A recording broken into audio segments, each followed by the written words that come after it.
carry မှာကြိုးဆိုပါတယ်နော်ပထမဆုံးပြမှာတော့ဒီ minimalist everyday carry set လေးဖြစ်ပါတယ်ပထမဆုံးတော့ဒီ wallet လေးပါ wallet လေးကသူ့ကတ်ဟိုဒါပုံစံမျိုးလေးပေါ့သူ့ရဲ့ clip လေးကတော့ metal နဲ့လုပ်ထားတယ်သူ့ရဲ့ body ကတော့ plastic သားနေပဲဗျtexture လေးကတော့ carbon fiber texture လေးလုပ်ထားတယ်ဖွင့်ရပေးရတော့လက်ကူပြီးတော့ကျွန်တော်ကတ်ကို8ကတ်လောက်လေးထည့်ထားလို့ရတယ်လိုင်စင်နဲ့ထည့်ထားလို့ရတယ်ဗျ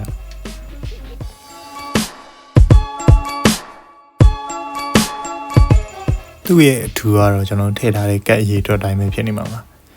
ဒီကျွန်တော် cash ထည့်ရနေဆိုလို့ရှိရင်လည်း10ဘက်လောက်ထိ AC ထည့်သွားလို့ရတယ်သူ့မှာပါတဲ့ clip လေးနဲ့ညှက်လိုက်ရုံပဲဗျ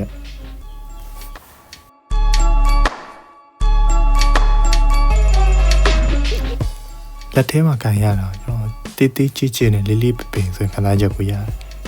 ပြီးတော့ပုံမှန် wallet နဲ့ရှင်းကြည့်လိုက်ပါပုံမှန် wallet ကအရင်ကြီးနေအောင်တွေ့ရဒီကောင်လေးကကတ်တကတ်စာရွယ်စားပဲရှိပါတယ်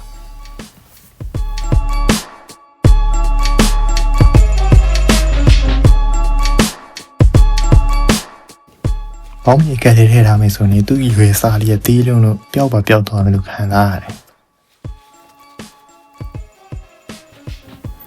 cash ဒီလုံးဝမသုံးဆိုရင်လူတွေအတွက်ကြတော့ဒီသူ့မှာပါလာတဲ့ clip တွေကိုဘောင်းမီအကက်ထဲမှာညှက်ထားဖြစ်ဖြစ်ဒါမှမဟုတ်ဘောင်းမီခါမှာညှက်ထားဖြစ်ဖြစ်လုပ်ထားလို့ရတယ်နောက်တစ်ခုကတော့ဒီဘောပင်လေးပဲဗျဘောပင်လေးကတော့ဘောပင်ဆိုပေမဲ့သူ့ရဲ့ထိတ်လေးကသူ soft pan လို့ပုံစံမျိုးလေးလုပ်ထားတယ်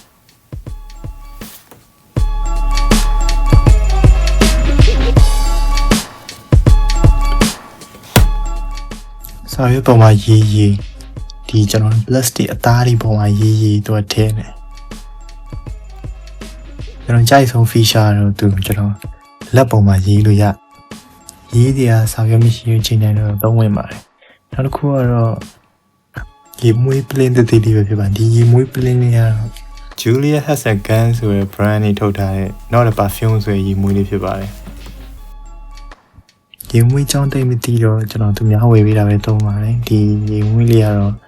ကျွန်တော်သိရတော့ပလင်းကြီးကတော်တော်လှပါတယ်နောက်ဆုံးတစ်ခုကတော့ဒီဖုန်းလေးပါဒီဖုန်းမှာတော့ကျွန်တော် cover ထူတက်ရမကြိုက်လို့ဒီ sticker လေးပဲကတ်ထားပါ sticker မှာတော့အနေသူ texture လေးရှိတယ်အဲ့တော့လုံးချစ်မိရလေးကာဝယ်ပေးနိုင်တယ်ပြုတ်ကြရင်တော့အထမ်းမခံနိုင်ဘူးပေါ့ဗျာ